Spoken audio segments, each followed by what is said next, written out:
the football horror movie with the goat man attack in the opening scene. Can't wait.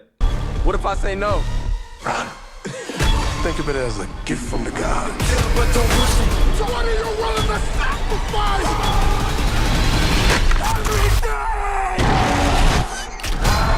Yeah, Jordan Peele just couldn't help himself and he finally made homoerotic Get Out.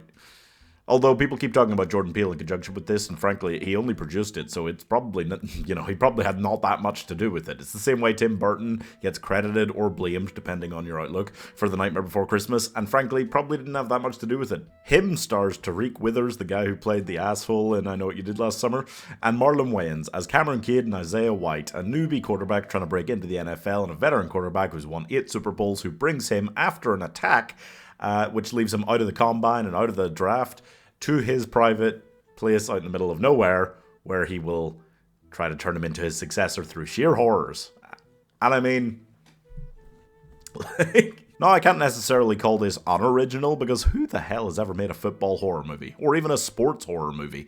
But we have seen this somebody gets their claws into you and tries to turn you into the exact same kind of monster they are thing a lot before, and we've seen the kind of, oh my goodness, I'm so amazed by all these riches and all this wealth that absolutely rich person, I'll go to the middle of butt-fuck nowhere with you where you could just make me disappear forever thing. We've seen both those things a lot, and this is just kind of merging of them, and also most of the things that they're meant to be considering like scary in this.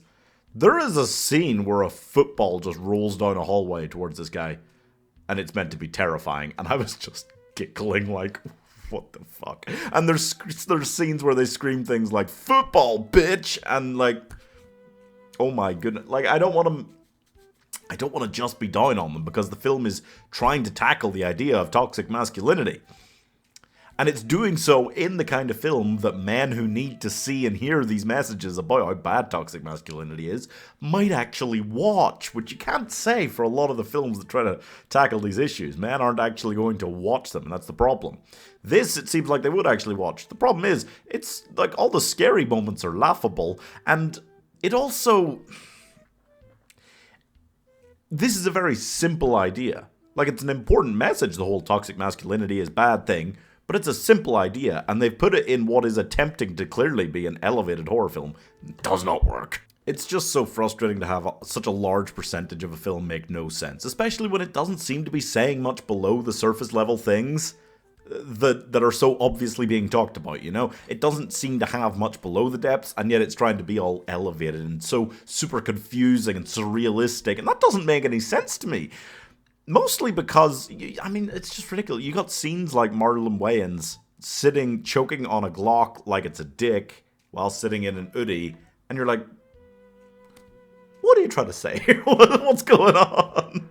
There's just so many more scenes than I thought there would be in this football horror movie where I had to say out loud, is that fucking Gollum? Like, it's a wild film. There's scenes where Marlon Wayans is saying things like, we don't give a fuck whose feelings we hurt.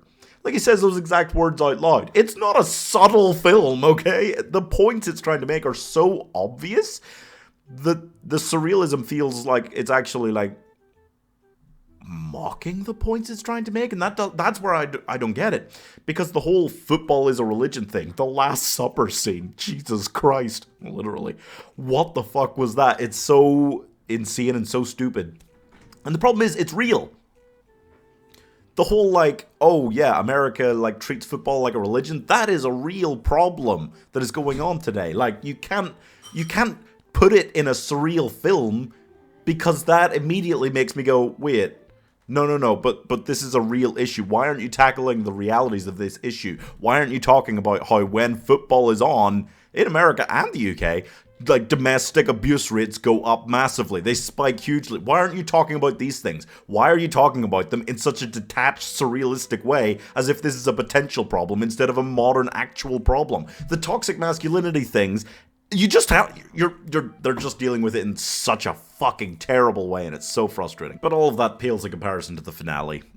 I mean, of all the things I've ever seen in cinema, getting us to the point where you can have a man about to engage in a semi-naked fight to the death and scream out the words, "I am football."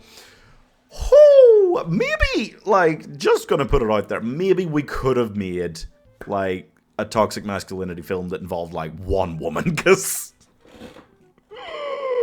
yeah, this is nuts. It didn't need to be most of the things it was. There are so many things I feel like they could have touched on, and if this had done anything more than be a surface level film but trying to pretend it's deep, then it would have maybe been able to. But it's just not. By any stretch of the imagination, no. It's still not like the worst film I've seen this year, the worst horror film I've seen, but it is pretty dire. So I'm giving The Substance for Men 2 stars.